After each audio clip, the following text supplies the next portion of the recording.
Nah, untuk pengampu mata kuliah wirausaha ini, yang pertama saya perkenalkan ini Dr. Wibowo. Nah, ini kebetulan sudah hadir. Silakan Pak Bowo untuk menyapa. Assalamualaikum warahmatullahi wabarakatuh. Selamat sore teman-teman yang luar biasa. Makasih. Salam. Waalaikumsalam warahmatullahi Salam, wabarakatuh, Pak Pak. Bowo. Salam kenal, Pak Bowo. Ya, Sore, Pak. ya, beliau ini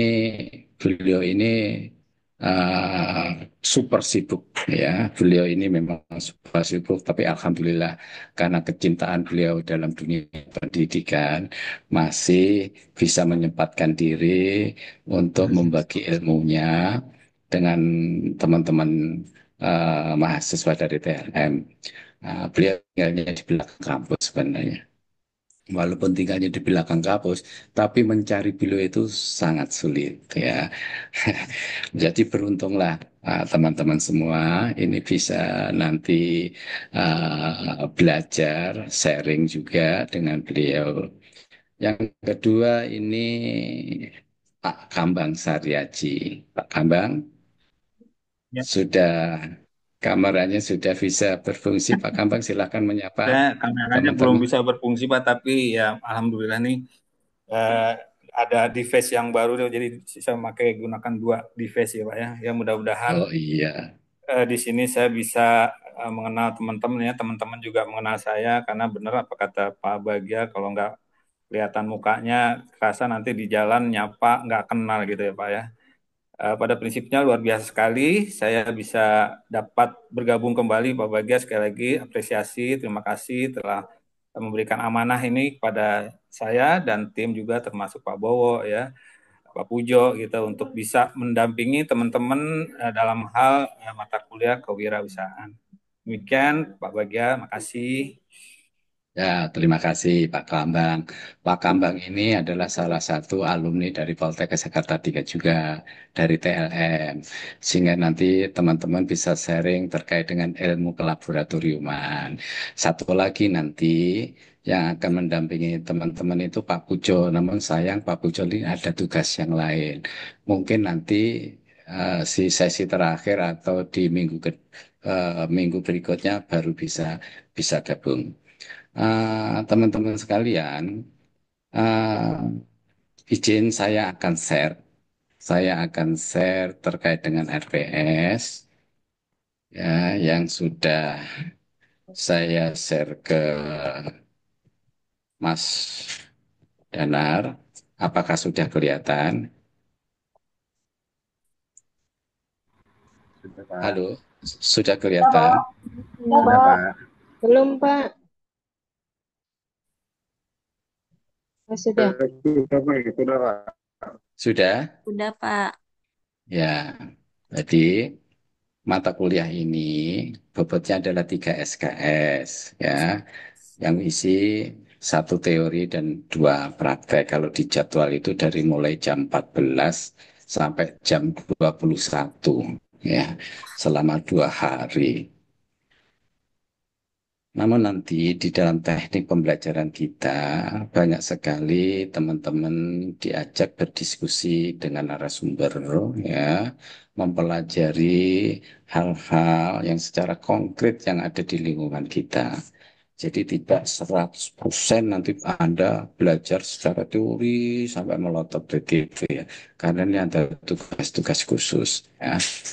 Nah, tim kita di sini ada 3 tadi. Yang pertama adalah Pak Dr. BS Wibowo SKM MARS ya, MM. Ya.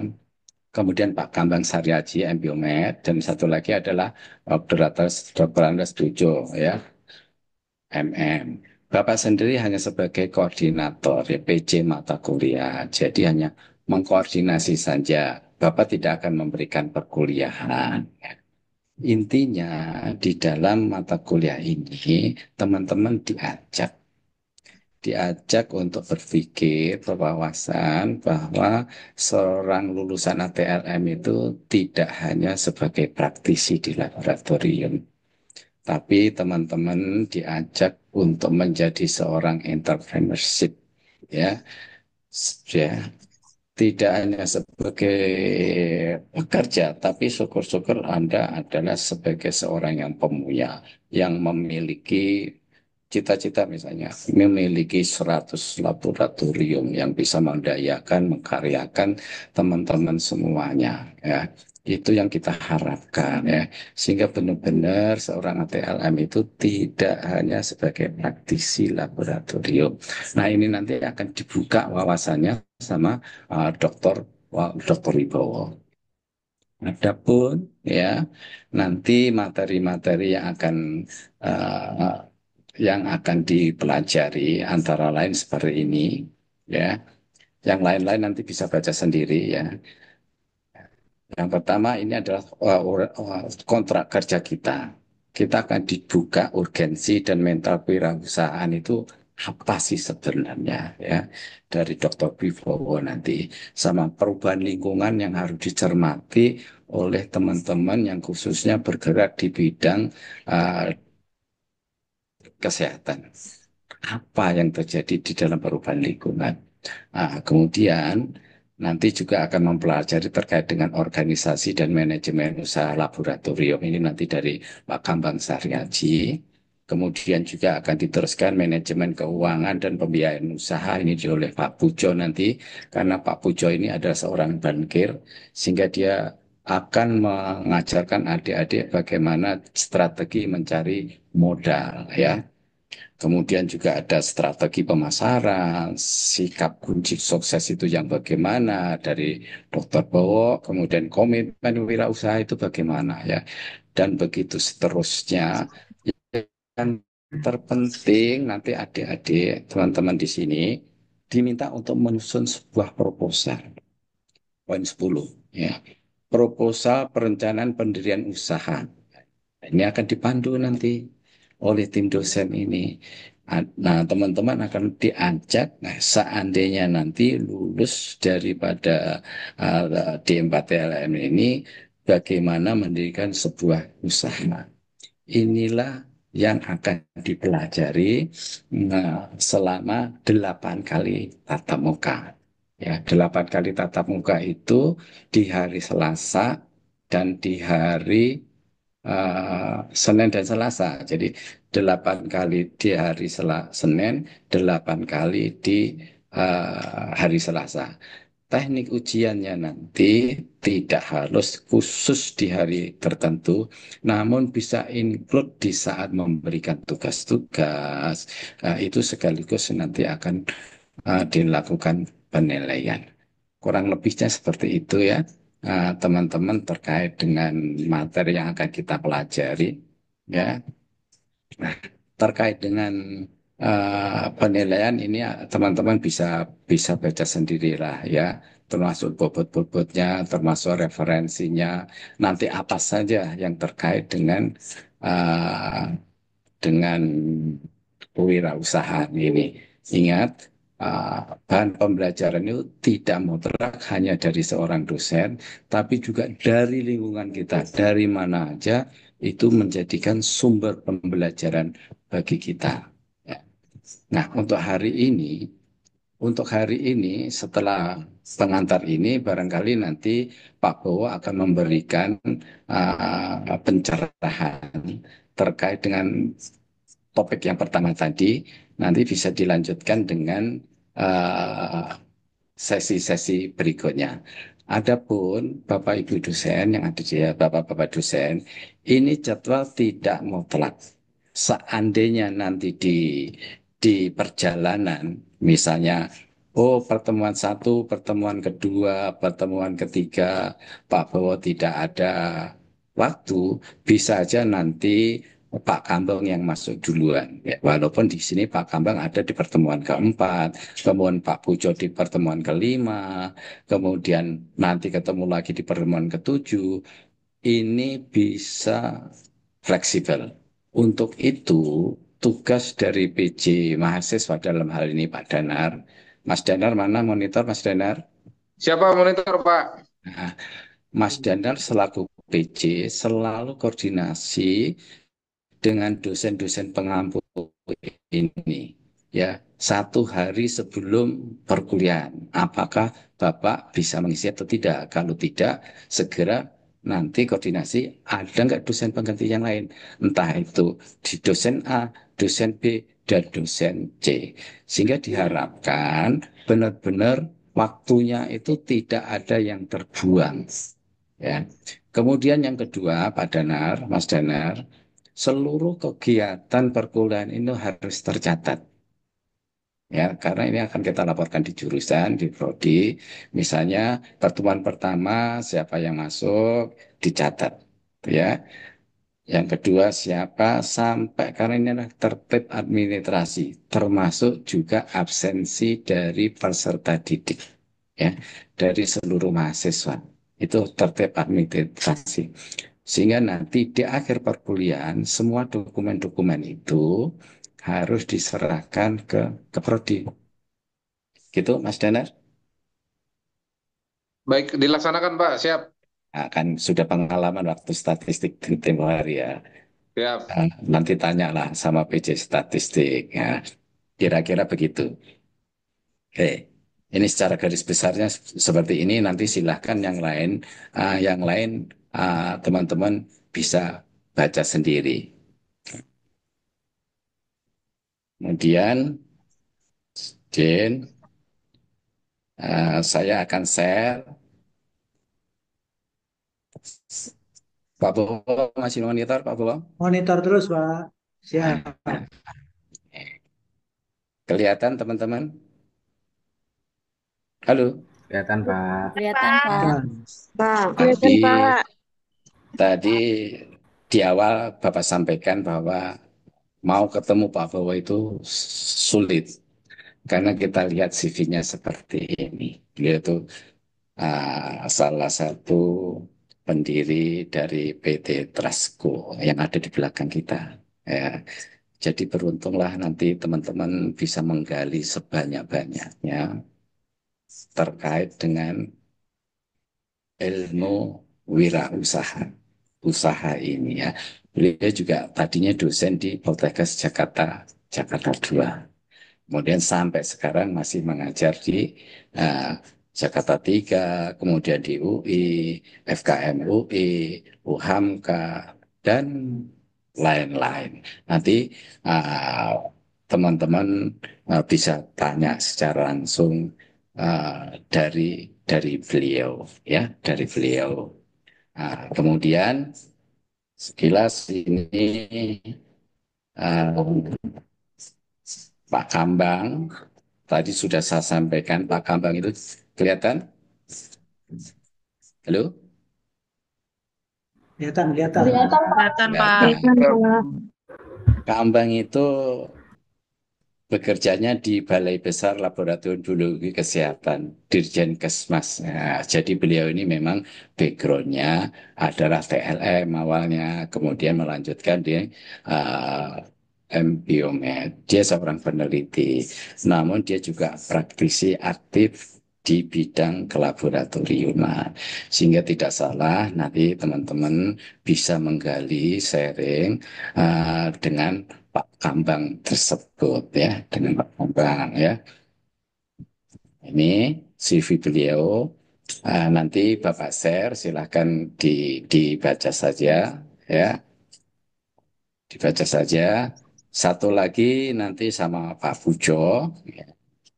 Pak Pujo.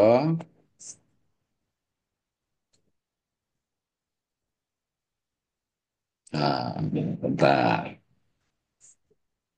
Oke, Pak Pujo belum ada di sini Pak Pujo ya. Baik. Sepertinya Pak Bowo karena akan ada kegiatan untuk sementara, barangkali itu dulu Pak Bowo. Untuk itu Baik. mohon kiranya Pak Bowo bisa memberikan wawasan pembukaan terkait dengan mata kuliah ini. Waktu dan tempat kami persilakan. Baik, terima kasih. Mohon izin Pak Bagja, Pak Ya. Kambang, mohon izin dan teman-teman sekalian. Bismillahirrahmanirrahim. Assalamualaikum warahmatullahi wabarakatuh. Waalaikumsalam warahmatullahi Waalaikumsalam wabarakatuh. Warahmatullahi wabarakatuh. Banyak bunga selasih tumbuh di kota Sumedang. Cakep. Ucapkan terima kasih Saya ucapkan terima kasih semua yang sudah pada datang. Cakep. Mantap, Pak. Semoga pertemuan kita memberikan keberkahan dan membuat melimpah ruahnya kebahagiaan, rezeki, dan kehidupan kita yang lebih baik lagi ke depan. Ya bakal alamin. Saya ingin mengawali dengan mengajak kita untuk berdialog, berpikir tentang kehidupan kita, supaya kita lebih bisa meniti jalan kehidupan lebih baik lagi.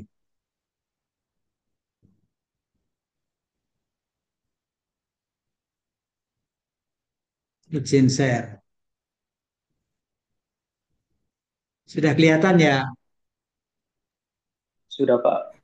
Ya. Kelihatan, Pak. Hei, ya.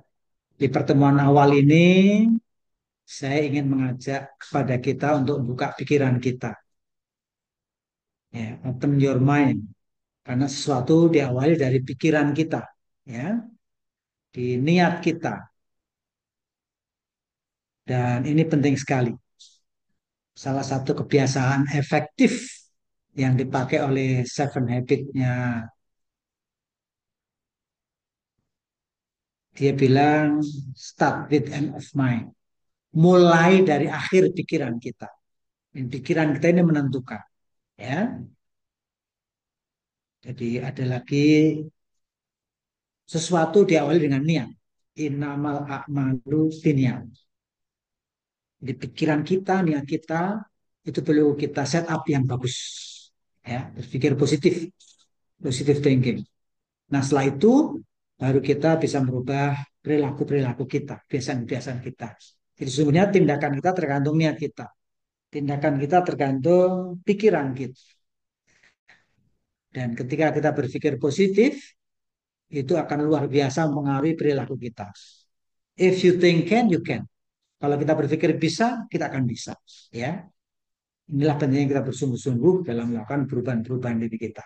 Dan ketika berubahlah pikiran-pikiran kita, berubah tindakan kita, maka berubahlah masa depan kita. Change your life, create your future. Kita akan buat masa depan kita lebih bagus lagi. Ini penting, saya ingin tekankan bahwa masa depan seseorang itu dipengaruhi oleh watak atau karakternya, gitu. Ya. Dan watak atau karakter itu dibentuk karena kebiasaan yang berulang-ulang dalam waktu yang lama. Dan kebiasaan yang berulang-ulang dalam waktu yang lama itu sesungguhnya karena terjadi perubahan paradigma dalam dirinya. Jadi masa depan itu tergantung oleh nih kebiasaan kita, dan kebiasaan itu tergantung oleh karena pikiran kita. Ya, oleh karena itu ingin saya ajak pada kita dengan open your mind, change your life, change your habit, dan create your future. Ya. Nah, mari kita lihat, kita hidup di dalam era perubahan yang luar biasa. Tapi saya ingin mengilustrasikan hal yang sederhana yang menarik, yaitu bahwa orang itu mencari tantangan untuk mendapatkan kenikmatan. Salah satunya ya orang berselancar ini. Ada juga orang hobinya naik tebing, ada hobinya touring. Ya. Hobi touring itu ngeluarin duit apa dapat duit ya? Keluarin, Pak. Duit ya. Jadi orang kalau sudah punya pikiran, punya minat, ya, punya keinginan, itu bisa merubah perilaku seseorang. Bahkan batas-batas dirinya ditembus untuk mendapatkan uh, apa yang ingin diperoleh dalam pikiran-pikirannya. Idealisme. Dan orang yang berselancar itu memilih justru saat datangnya ombak. Karena kalau tanpa ombak, dia tidak bisa melakukan ini semua. Sungguh, orang-orang sukses itu ternyata dia mampu mengelola kesulitan-kesulitan yang dirubah menjadi sebuah peluang. Bagi kita, saya berikan contoh, sampah itu masalah atau musibah atau peluang ya bagi kita. Atau itu rezeki sampah itu. Uang. Peluang, Pak. Yang jawab peluang harus mampu membuktikan sampah itu dicari dan sampah itu diterima dengan baik. Jadi beberapa orang sampah itu masalah, sampah itu didiskusikan, sampah itu dicaci maki. Beberapa orang sampah itu malah diminta, sampah itu malah diperebutkan. Jadi saya punya teman, dia menerima sampah limbah B3, dia menerimanya sudah dapat duit. Kemudian sampah-sampah itu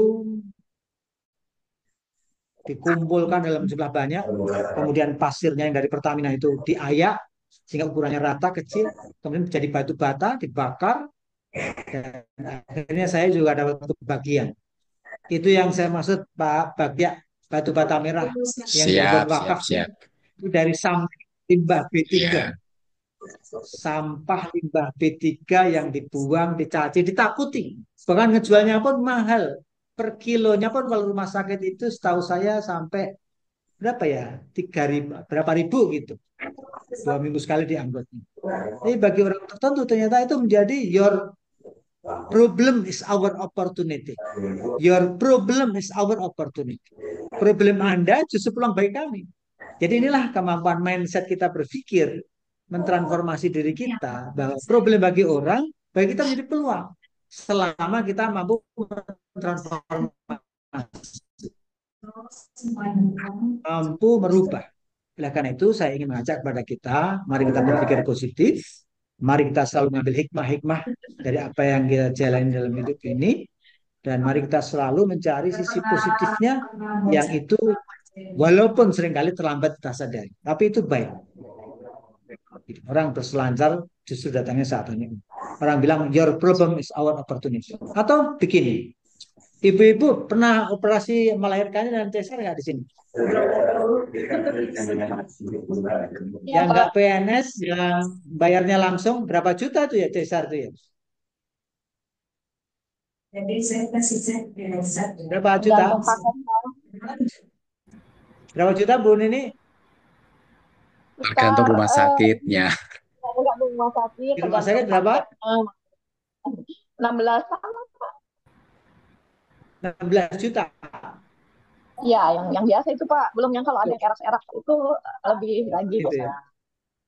Di rumah sakit lain berapa nih harganya cesar itu?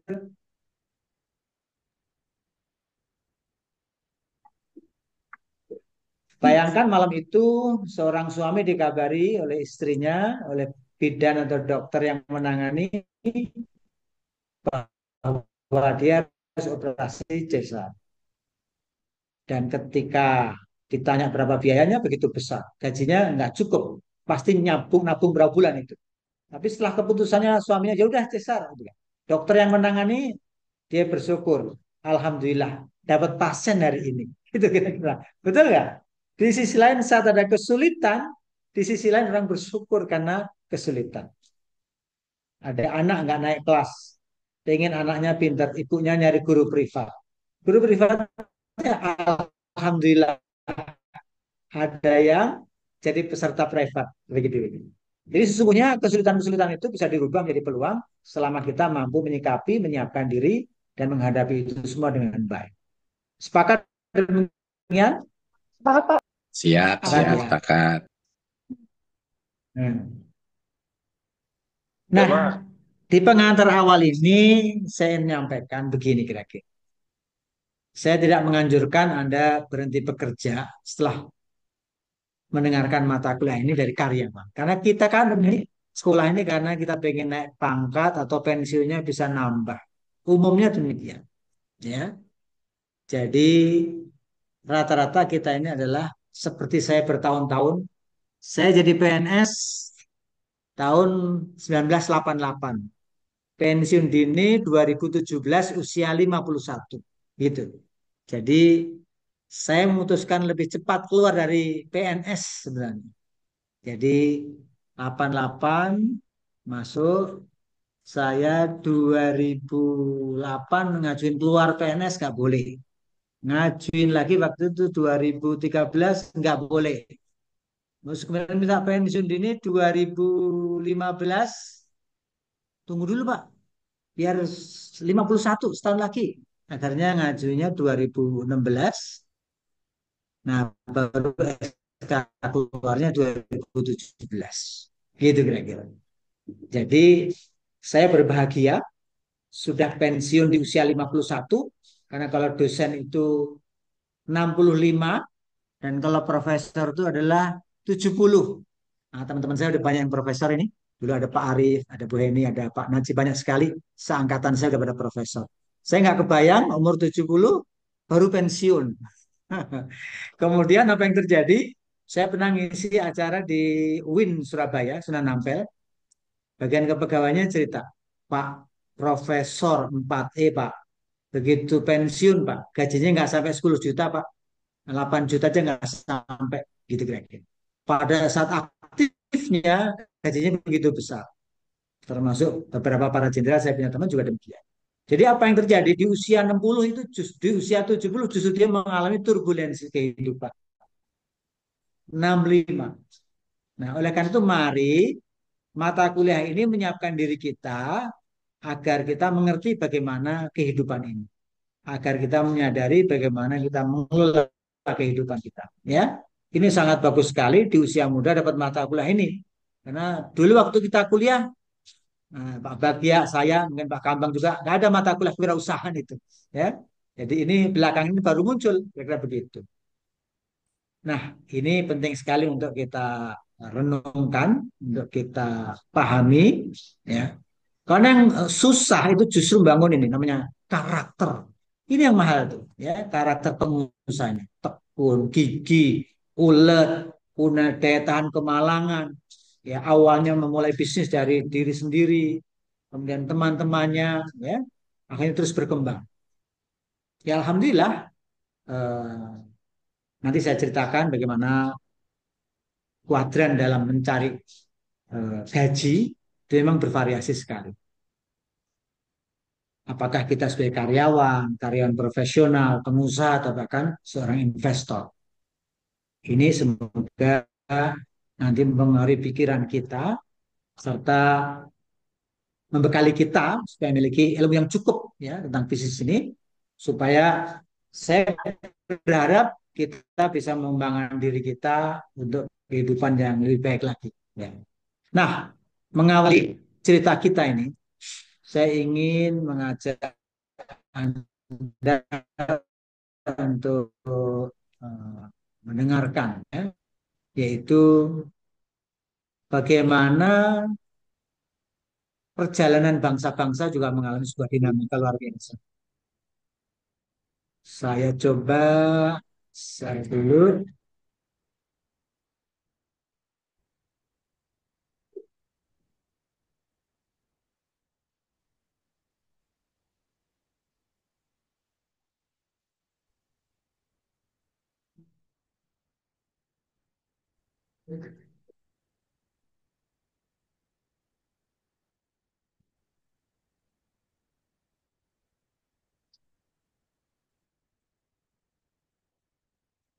Layar internet saya udah kelihatan belum? Udah, Pak. Udah, Pak. Semoga suaranya keluar ya. Tadi saya belum ngecek. Coba.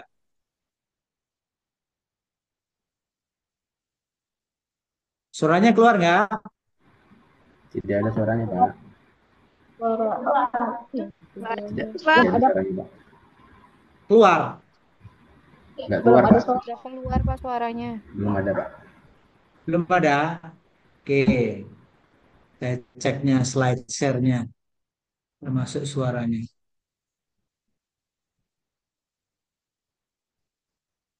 Slide share. Ada setting.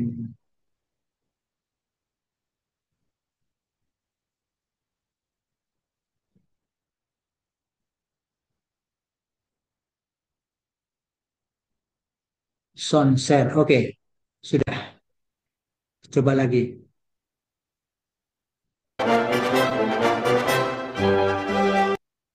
Keluar suaranya? Keluar, Pak. Keluar, Pak. Sudah ada, Pak. Ya. Oke. Mari kita cermati. Ini gambaran ekspor impor. Jadi kondisi ekonomi sebuah bangsa itu ditentukan ekspor impornya. Kalau kita belajar ekonomi makro, ya, dan bangsa yang hebat biasanya cirinya ekspornya lebih besar pada impornya. Itu negara-negara maju, dia mengumpulkan bahan dasar yang harga murah dan dia kemudian mengirim kembali bahan dasar jadi bahan jadi ke beberapa negara, tentunya dengan income yang lebih besar. Nah, ini mari kita lihat sejak tahun 1962. Bagaimana bangsa-bangsa dunia yang memiliki top 10 ekspor. Ya.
Kita melihat di sini 2014. Ya, Cina mulai menyelip Amerika. Tadi yang kedua antara Jerman sama Jepang itu salip-salipan. Negara-negara maju peraih Nobel, nanti bisa kita lihat negara-negara peraih Nobel terbesar itu memiliki teknologi yang luar biasa. Itu ciri memiliki kemampuan ekspor juga luar biasa. Ada hubungan antara tingkat pendidikan, riset dan teknologi, dan hasil-hasil teknologi yang dimiliki, ya, itu sangat berhubungan dengan kemampuan mengekspor. Dan kemudian yang menarik ada hubungan dengan bonus demografi. Jepang dapat bonus demografi tahun 98, Korea Selatan tahun 2003. Dan ini yang menarik, China mendapatkan bonus demografi itu 2016. Jadi sebelum 2016, sebelum bonus demografi, dia udah kuat ekonominya. Nah, Indonesia adalah 2035. Ini menjadi menarik sekali. Hari ini kita dihadapkan oleh sebuah kompetisi untuk hidup di dunia ini antar negara, ini sebagai indikasi ini.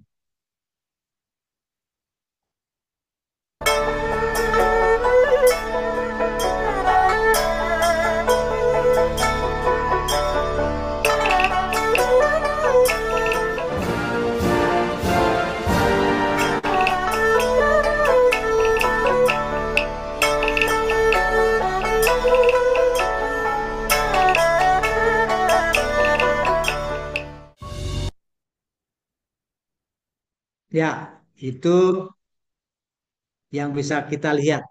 Silakan sekarang teman-teman mengetik apa persepsinya di kolom chat, diketik nama, ya, bahwa ternyata realitasnya negara-negara yang pengekspor terbesar, negara-negara mana, dan bagaimana perubahan. Saya berikan waktu 5 menit ke depan untuk berikan komen di chat share-nya ya.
Ya, sudah pada ngisi. Danar Rizal. Oke. Mina Aspia. Oke. Baik, ini mungkin sibuk sambil bekerja ya. Nah, sekarang saya lanjutkan, ya kita lebih komprehensif dalam melihat. Silakan.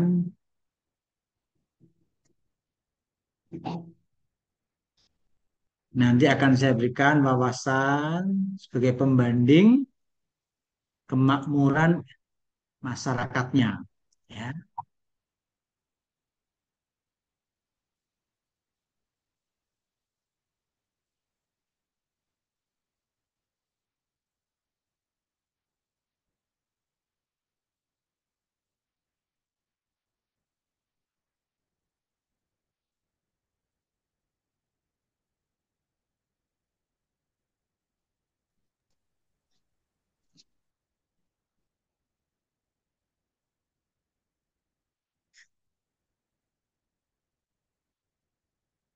Baik, jadi tadi negara menunjukkan ekspor impornya. Nah, bagaimana dengan kemakmuran warga negaranya? Bagaimana kemakmuran bangsanya? Kita lihat sekarang, mari kita melihat nih, kenapa mata kuliah ini penting? Karena ternyata hidup ini pengennya makmur dunia, makmur akhirat. Ya, bahagia dunia, bahagia akhirat. Rabbana atina fid dunya hasanah, wa fil akhirati hasanah, wa qina adzabannar. Sudah kelihatan layar saya tentang bagaimana jumlah ya income per kapita sebuah negara. Sudah kelihatan? Masa kelihatannya putih Pak, di backgroundnya. Oh, di background. Kenapa? Kalau saya sudah sih Pak. Saya dulu. Kemudian share. Ini kelihatan? Sudah Pak saya Pak. Sudah Pak. Sudah ya. Ya, gross domestic product ya. Jadi income per kapita. Jadi ada namanya Human Development Index. Nah, nanti ada ke individunya namanya tingkat pembangunan manusia. Itu ditentukan oleh rata-rata ya, harapan hidupnya, life expectancy-nya, rata-rata tingkat pendidikannya, ya, degree of education-nya, dan adalah income per kapitanya. Nah, ini mari kita lihat kenapa mata kuliah ini penting, karena itu adalah salah satu indeks pembangunan manusia, yaitu income per kapita. Kita lihat income per kapita negara-negara besar di dunia, dari mana Indonesia, ini dulu di tahun 1800, urutan itu 2, 3, 4, 5, 6, 7, 8, 9, 10, 11. Kira-kira begitu. Ya. Dan dulu tahun 45, itu Korea Selatan di bawah Indonesia. Malaysia juga di bawah Indonesia. Ini menarik untuk direnungkan. Saya memiliki banyak cerita, dan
di gambar sebelah kanan ini ada bendera yang selalu berganti.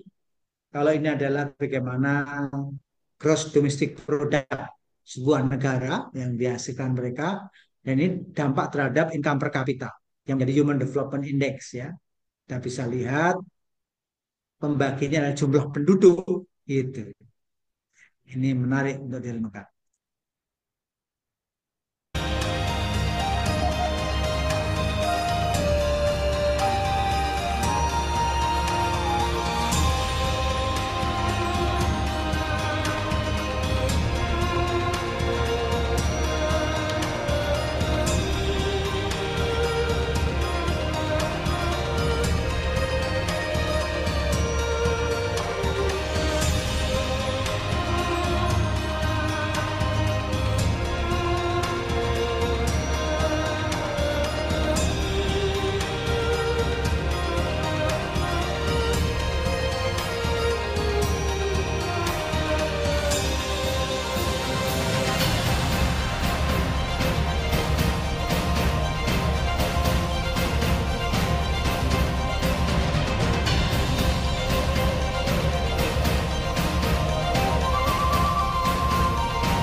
Jadi kita bisa melihat negara-negara maju tadi memiliki kemampuan ekspor yang luar biasa, kemudian berdampak pada ekonomi sebuah bangsanya.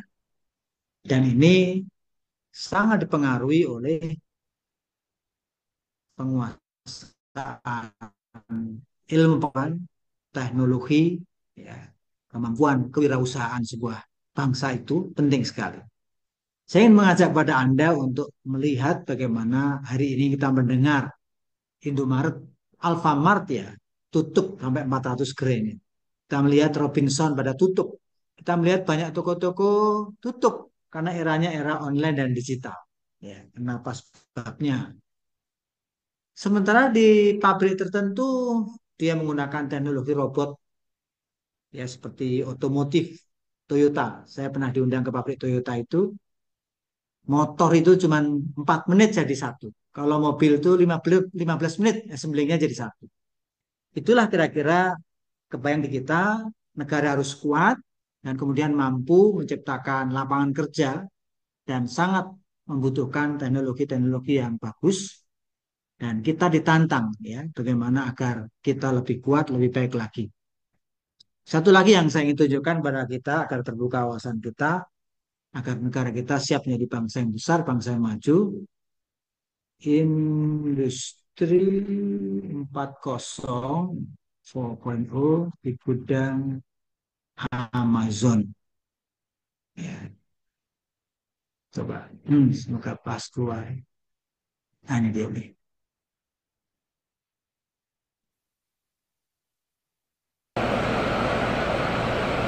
Ini kita lihat toko buku Amazon buka 24 jam. Melayani pembelinya di seluruh dunia. Nah, tetapi pekerjanya nggak banyak dan yang bekerja robot. Bahkan saat kita mengentry data, itu langsung sama dengan ngorder langsung.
Ini masih di bed ya? Oke, terima kasih. Oke, terima kasih.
Ya, kembali lagi.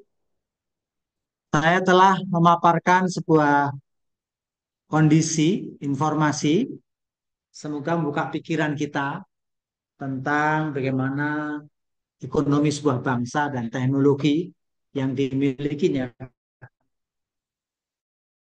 dan bagaimana kemudian kita ke depan sebaiknya mulai bersiap-siap sebagai orang-orang muda yang ingin maju, ingin merubah bangsanya, ingin memperbaiki diri dan keluarganya. Nah, coba silakan ditulis di ruang chatnya ya. Ingat menuliskan namanya dan akan didokumentasikan apa pendapat Anda dengan dua tayangan terakhir tadi. Supaya terbuka pikiran kita tentang negeri kita sebelum nanti kita masuk tentang data kebutuhan wirausaha di bangsa kita ini. Ya, saya tunggu untuk 5 menit ke depan.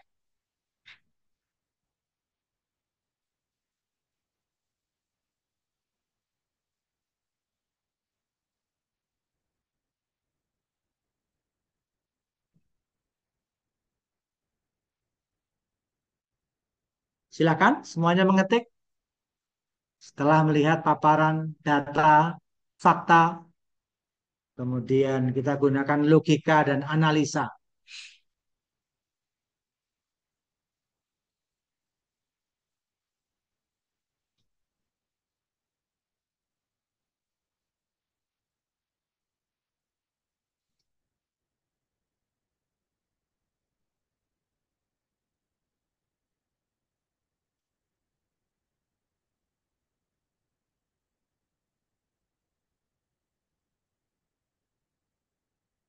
Tadi hanya 16 orang yang menulis dari 70 mahasiswa ini.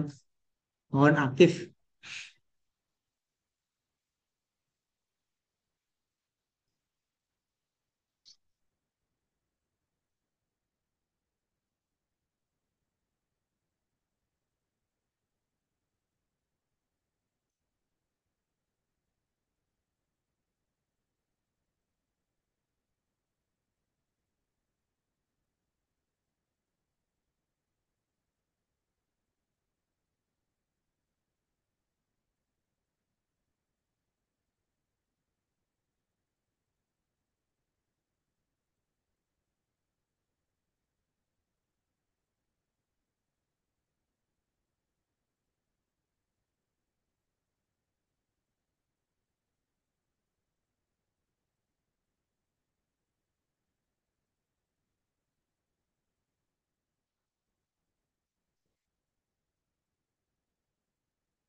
Baik, sekarang saya akhiri dengan menunjukkan data-data bahwa berapa jumlah pengusaha, rasionya, jumlahnya ya di dunia ini ya, terkait dengan Indonesia sehingga menyadarkan pemerintah kita menjadi mewajibkan kuliah wirausaha bagi generasi muda khususnya menjelang bonus demografi.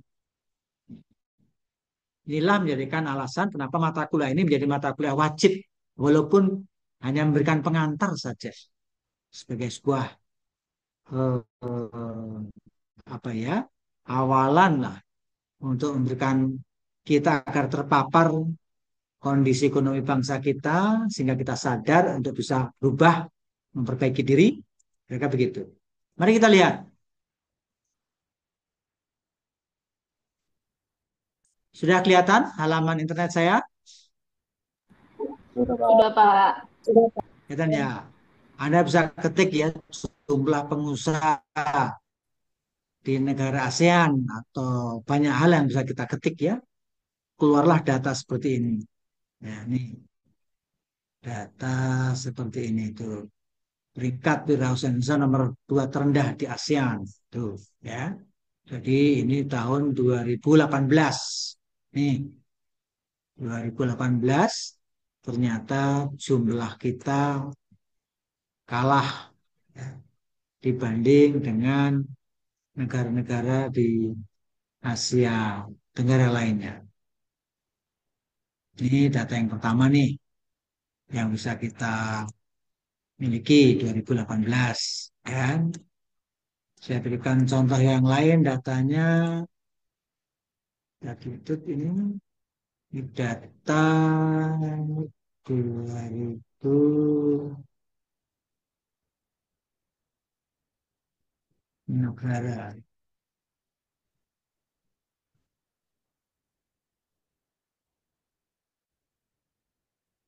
Ini 2000 apa ini?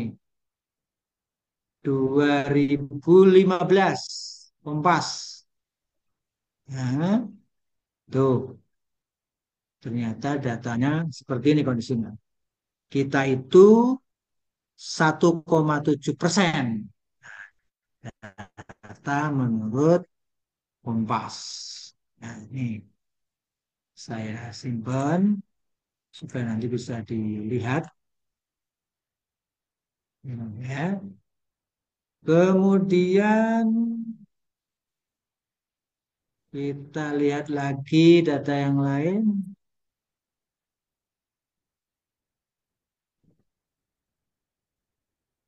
Ini 2020. Ini 2020 nih. 10 negara di dunia yang memiliki jumlah pengusaha. Ya. Jadi ada beberapa negara yang good. Ya. Ini 2020. Nah, saya letakkan dulu supaya kita menyadari 2020 seperti itu. Mana lagi data yang lain agar kita bisa berbicara. Ini data tahun berapa? Tanpa tahun 2015. Oh, tadi sudah ya 2015 ya. 1,7. Nah, satu lagi di sini ada data tentang nih peringkatnya nih. Peringkatnya nih. Peringkatnya sekarang. Tak ada. Nah,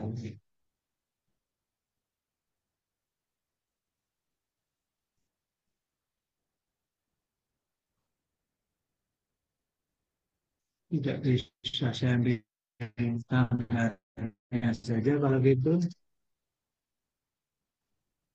Baik ya, jadi data-data tadi sudah saya kumpulkan Ini datanya ya. 2015 1,7. 2018 ya, datanya masih rendah. 2013 nih minisan. Ya. Nah, ini kita tidak masuk karena yang gede-gede saja ini Amerika, Jerman, Inggris, Israel, Uni Emirat Arab, Polandia. Yang ini adalah tempat untuk bisa berbisnis yang bagus. Nah, ini tadi indeks wirausaha di negara ASEAN. Singapura yang paling tinggi, kemudian Brunei Darussalam, Malaysia, Thailand, Filipina, Vietnam, kita baru urutan ketujuh. Ya, ini sumber dari Global Entrepreneurship and Development Institute. Nah, jadi ingin saya sampaikan bahwa berkembang tidaknya sebuah bangsa, maju tidaknya sebuah bangsa, apalagi kemampuan untuk berbisnis dalam konteks dunia dan ekspor impor tadi, sangat ditentukan oleh jumlah pengusahanya di sebuah negara itu. Titik. Itu untuk buka mata pikiran kita, ya, agar kita mulai hidup. Jangan sampai setelah pertemuan ini Anda terkungkung. Tunggu dulu, saya tadi berbicara kayaknya belum masuk tayangan ya. Sorry. Kelihatan nggak datanya? Terlihat, Pak. Ya, sorry. Nah, jadi kita di sini nih, tuh, ya, negara dunia yang gede di data 2000 berapa ini? Itu kan saya 2015 nih, ya, tuh, ini yang tinggi. Hmm. Kemudian data 2018 untuk Asia, ini yang paling tinggi nih, ya. Kita di sini nih masih di bawah angka 2%. Ya. Kemudian ini data berapa ini? 2013. Ya. Ini kita dan 2013 sudah. Dan ini adalah kondisi sebuah negara untuk tempat berbisnis ya. Untuk berbisnis dan demikian juga ini kendalanya di kita demikian. Memang fasilitas untuk perizinan walaupun sudah banyak modifikasi tetapi tetap saja ya, banyak kendala. Dan ini adalah indeksnya di Asia Tenggara, kita juga di urutan yang tidak bagus-bagus banget ya, karena kita masih rendah. Dan ini mari kita bangkit, berubah untuk Indonesia yang lebih baik lagi. Ini penting sekali ya. Nah, oleh karena itu pesannya adalah buka pikiran, buka mata hati kita, jangan terkungkung dalam penjara. Ini gambaran penjara Pondok Rajek Cibinong ya. Jadi jangan kita dipenjara oleh pikiran kita.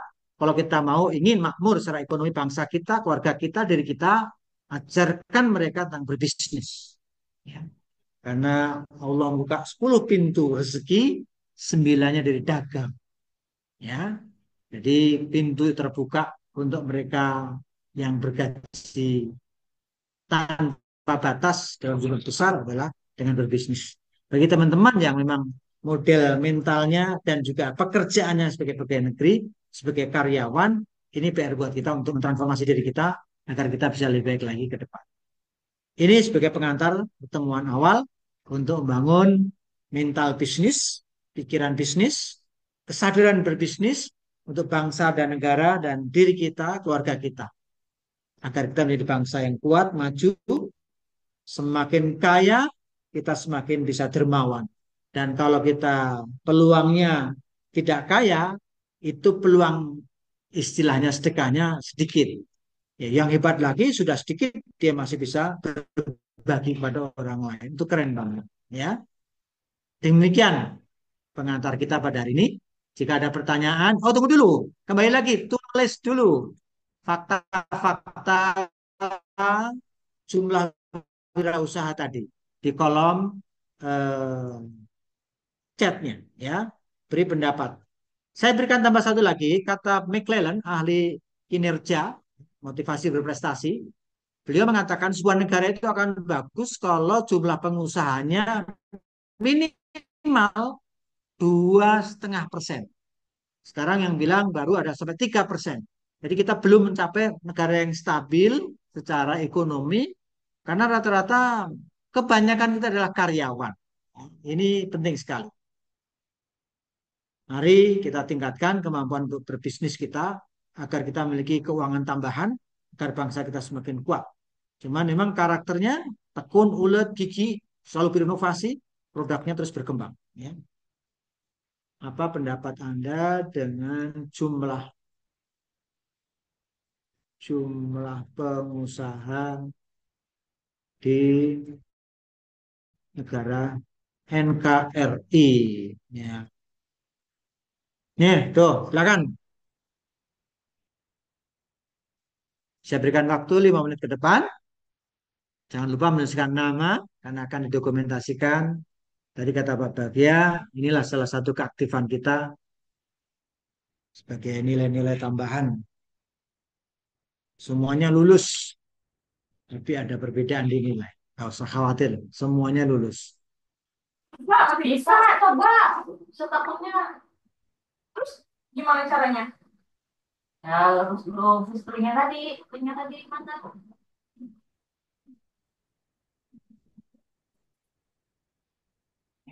Coba aja deh. Yuk, udah aku gini, langsung gini. Gak ada, gak ada. Tunggu aja, refresh, guys.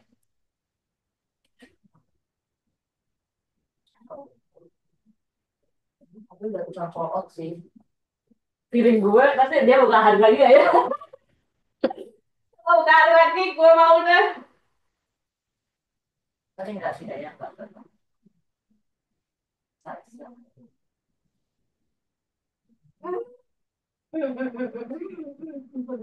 Kenapa tadi itu nggak coba tarik B?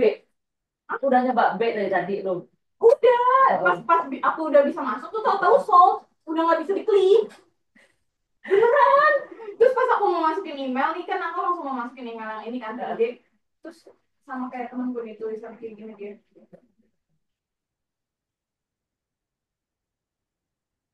Itu nggak bisa gitu, kayak harus harus email yang kayak gini yang tadi aku juga sempat gak bisa kak. Terus pas aku coba lagi ya udah berlangsung. Ya Allah. Ya udah cepet dulu masuk menu dulu bodo amat. Iya. Dah, yang aku pengen denger lagunya. Iya. Ayo kak, kok tumben kan nonton? Jujur ya. Jujur. Itu kan lagi dapet CPNS. Oh ya. Maaf, Mbak Er, suaranya Gue bakal bocor. kalau gue mulai kerjanya Juni. Oh tapi udah ini. Kalau saya yang diri lolos. Amin, amin. Di mana Pak? Bu Nur Sabrina, Suaranya bocor. Bu ER dan Pak Rangga di mute. Ya, Terus bocor, Bu ER. kerjanya cepet. Udah nggak? Gue beli sama baik. Sama aja iya. Mendingan gue beli OTS aja. Iya benar. Beli OTS dia. Iya benar. Tapi tinggal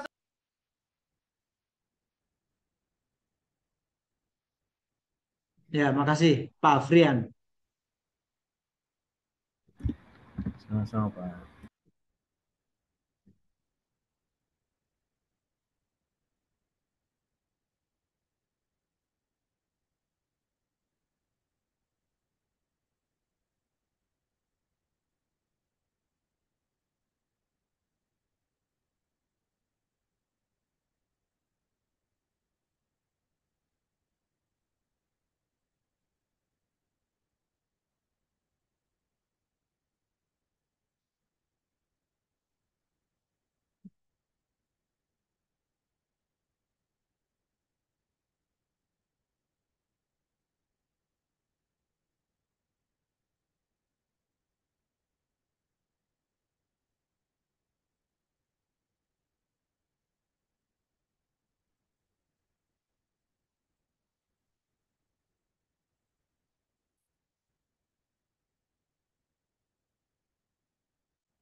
Baik, terakhir saya mau sampaikan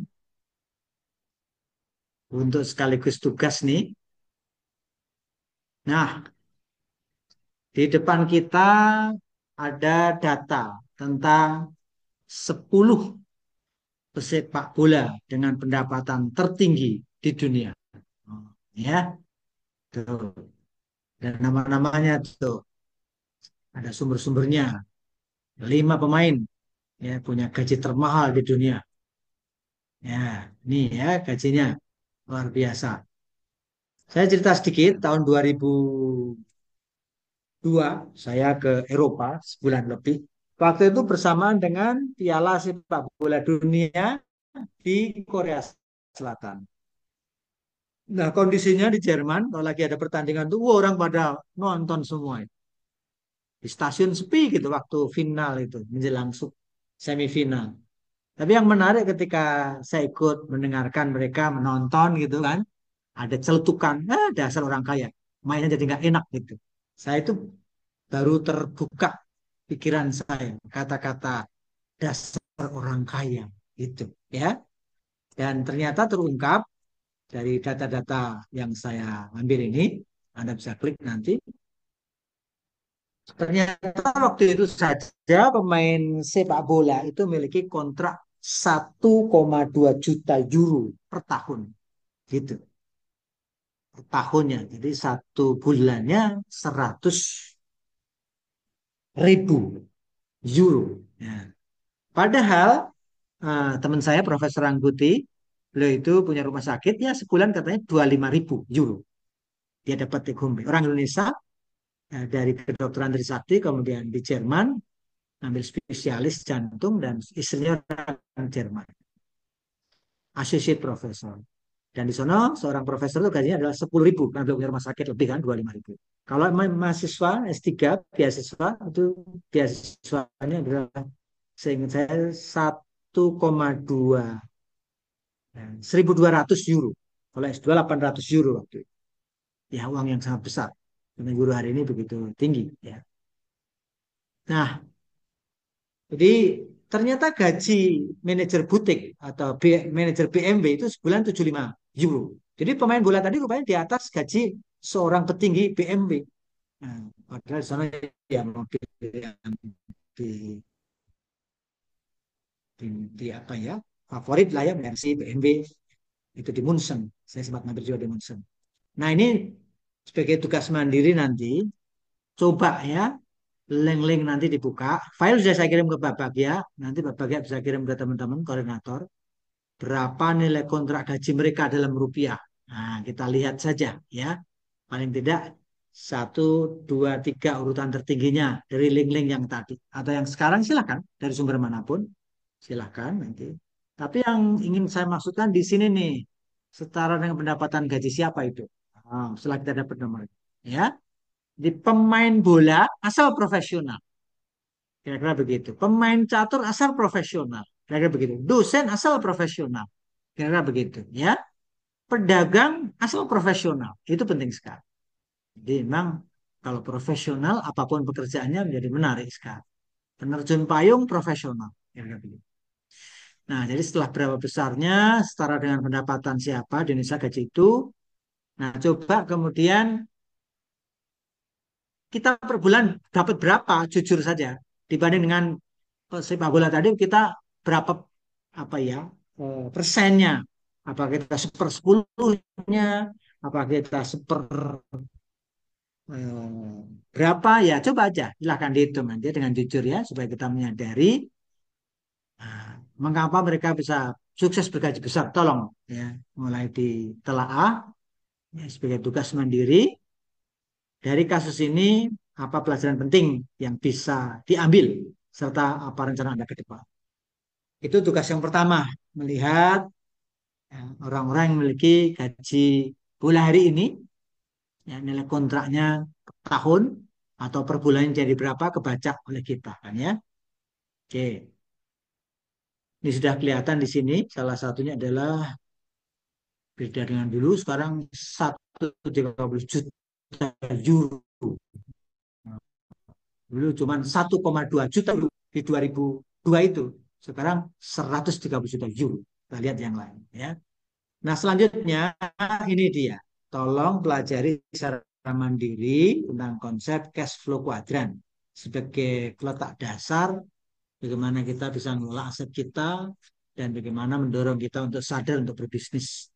Saya tidak menerangkan gambar ini dahulu supaya Anda cari informasi. Nanti silakan ditulis. Jadi ada dua tugasnya. Tugas yang pertama ya membedah gaji para sepak bola yang tertinggi terbesar di dunia hari ini. Ya. Kemudian jawab pertanyaan 5 ini. Dan kemudian yang kedua secara mandiri silakan buka internet sebagai mengawali mata kuliah kewirausahaan ini menjadi saat ini paling populer cara mengelola sumber keuangan. Ada 4 pintu ya untuk membuka sumber-sumber keuangan kita. Demikian, terima kasih. Saya kembalikan kepada Pak Bagja. Terima kasih kesempatannya saya diberikan kesempatan untuk mengajar. Dan juga terima kasih kepada Pak Kambang yang juga mendampingi kita. Dari saya, kupas-kupas buah manggis, puas tidak puas waktunya habis. Burung irian, burung cendrawasih, cukup sekian dan terima kasih. Kasih. Semoga sehat selalu. Amin. Makasih Pak Bagja. Assalamualaikum warahmatullahi wabarakatuh. Waalaikumsalam warahmatullahi wabarakatuh. Terima kasih. Izin Pak Bowo, Pak teman-teman, kita buka kameranya untuk absensi. Silakan Mas Danar untuk SS. Siap, Bapak. Ya, silakan di SS. Jangan lupa materi yang tadi di-share oleh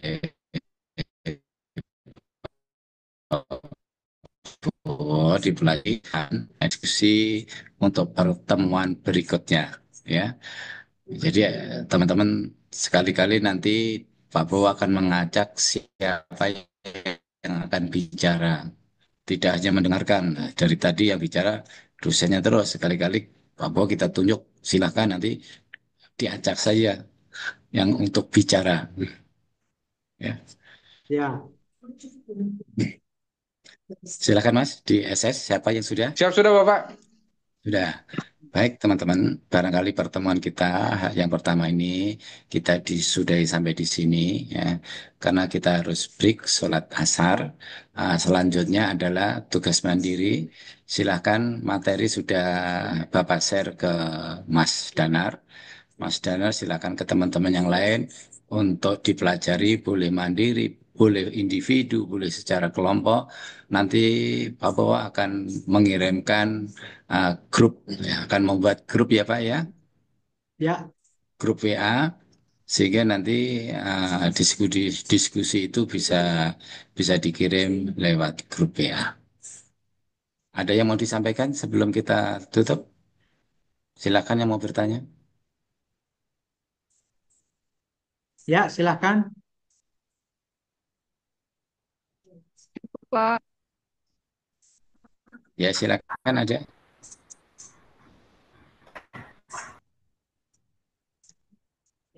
Untuk sesi Pak Kambang barangkali nanti di lain hari ya, teman-teman. Karena ini udah sore gitu. Sudah cukup nggak ada? Baik, terima kasih saya ucapkan untuk narasumber Pak Bowo dan Pak Kambang, teman-teman semua kehadirannya di pertemuan di hari pertama ini. Maka berakhir sudah, kita akhiri dengan saya tutup. Bila taufik wal hidayah. Wassalamualaikum warahmatullahi wabarakatuh. Waalaikumsalam warahmatullahi wabarakatuh. Warahmatullahi wabarakatuh. Makasih Pak. Terima kasih semuanya, makasih. Izin live ya. Iya Pak.